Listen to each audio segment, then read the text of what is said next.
தமிழகத்தில் ஏப்ரல் 23ஆம் தேதி ஒரே கட்டமாக தேர்தல் நடைபெற உள்ளது. இந்நிலையில் வாக்குப்பதிவுக்கு முந்தைய பிந்தைய கருத்து கணிப்பு முடிவுகளை வெளியிட கட்டுப்பாடு விதித்து தேர்தல் ஆணையம் உத்தரவு பிறப்பித்துள்ளதை அண்மை செய்தியாக பார்த்துக் கொண்டிருக்கின்றோம்.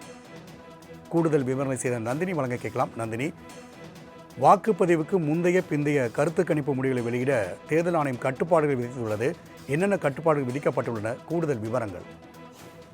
வணக்கம் ராம்குமார். 2026ஆம் ஆண்டு தமிழ்நாடு சட்டமன்ற பொதுத் தேர்தலுக்கான வாக்குப்பதிவு ஏப்ரல் 23ஆம் தேதி காலை 7 மணி முதல் மாலை 6 மணி வரை நடைபெற இருக்கிறது. இந்த பொதுத் தேர்தலின் போது வாக்குப்பதிவிற்கு முந்தைய பிந்தைய கருத்து கணிப்புகளின் முடிவுகளை வெளியிடுதலுக்கும் பரப்புதலுக்கும் வரையறைகள் பொருந்தும் என இந்திய தேர்தல் ஆணையம் அறிவுறுத்தியிருக்கிறது. அதன்படி பல்வேறு வரையறைகளை விடுத்து இந்திய தேர்தல் ஆணையம் உத்தரவு என்பது பிறப்பிக்கப்பட்டிருக்கிறது. அதிலும் குறிப்பாக பார்த்தோம் என்றால் தேர்தல் ஒரு பொது ஆணைப்படி இந்த தேதி மற்றும் நேரத்தை அறிவிக்கும். அதாவது ஒரு பொது தேர்தலின் போது வாக்குப்பதிவு முதல் நாளில் வாக்குப்பதிவிற்கு நிர்ணயிக்கப்பட்ட நேரத்தின் தொடக்கம் முதல் அனைத்து மாநிலங்கள் மற்றும் யூனியன் பிரதேசங்களின் வாக்குப்பதிவு முடிந்த பின் அரை மணி நேரம் வரை தொடரலாம் என தெரிவிக்கப்பட்டிருக்கிறது.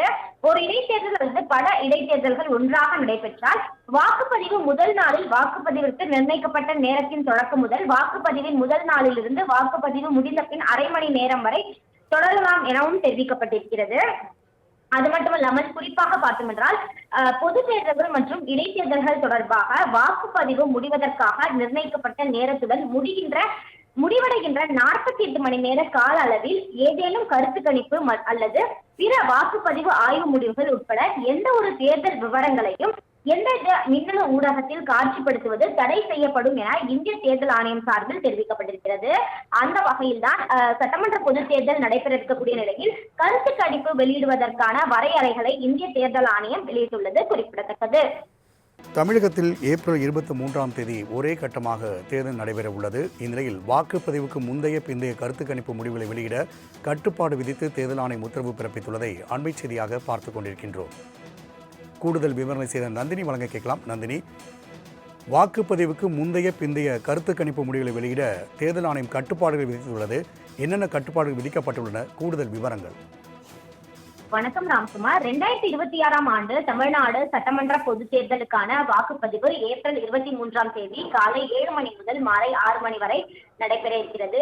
இந்த பொதுத் தேர்தலின் போது வாக்குப்பதிவிற்கு முந்தைய பிந்தைய கருத்து கணிப்புகளின் முடிவுகளை வெளியிடுதலுக்கும் பரப்புதலுக்கும் வரையறைகள் பொருந்தும் என இந்திய தேர்தல் ஆணையம் அறிவுறுத்தியிருக்கிறது. அதன்படி பல்வேறு வரையறைகளை விடுத்து இந்திய தேர்தல் ஆணையம் உத்தரவு என்பது பிறப்பிக்கப்பட்டிருக்கிறது. அதிலும் குறிப்பாக பார்த்தோம் என்றால் தேர்தல் ஒரு பொது ஆணைப்படி இந்த தேதி மற்றும் நேரத்தை அறிவிக்கும். அதாவது ஒரு பொது தேர்தலின் போது வாக்குப்பதிவு முதல் நாளில் வாக்குப்பதிவிற்கு நிர்ணயிக்கப்பட்ட நேரத்தின் தொடக்கம் முதல் அனைத்து மாநிலங்கள் மற்றும் யூனியன் பிரதேசங்களின் வாக்குப்பதிவு முடிந்த பின் அரை மணி நேரம் வரை தொடரலாம் என தெரிவிக்கப்பட்டிருக்கிறது. ஒரு இடைத்தேர்தல் அல்லது பல இடைத்தேர்தல்கள் ஒன்றாக நடைபெற்றால் வாக்குப்பதிவு முதல் நாளில் வாக்குப்பதிவிற்கு நிர்ணயிக்கப்பட்ட நேரத்தின் தொடக்கம் முதல் வாக்குப்பதிவின் முதல் நாளில் இருந்து வாக்குப்பதிவு முடிந்த பின் அரை மணி நேரம் வரை தொடரலாம் எனவும் தெரிவிக்கப்பட்டிருக்கிறது. அது மட்டுமல்லாமல் குறிப்பாக பார்த்தோம் என்றால் பொது தேர்தல்கள் மற்றும் இடைத்தேர்தல்கள் தொடர்பாக வாக்குப்பதிவு முடிவதற்காக நிர்ணயிக்கப்பட்ட நேரத்துடன் முடிவடைகின்ற 48 மணி நேர கால அளவில் ஏதேனும் கருத்து கணிப்பு அல்லது பிற வாக்குப்பதிவு ஆய்வு முடிவுகள் உட்பட எந்த ஒரு தேர்தல் விவரங்களையும் எந்த மின்னணு ஊடகத்தில் காட்சிப்படுத்துவது தடை செய்யப்படும் என இந்திய தேர்தல் ஆணையம் சார்பில் தெரிவிக்கப்பட்டிருக்கிறது. அந்த வகையில்தான் சட்டமன்ற பொதுத் தேர்தல் நடைபெற இருக்கக்கூடிய நிலையில் கருத்து கணிப்பு வெளியிடுவதற்கான வரையறைகளை இந்திய தேர்தல் ஆணையம் வெளியிட்டுள்ளது குறிப்பிடத்தக்கது. நந்தினி, தகவலுக்கு நன்றி.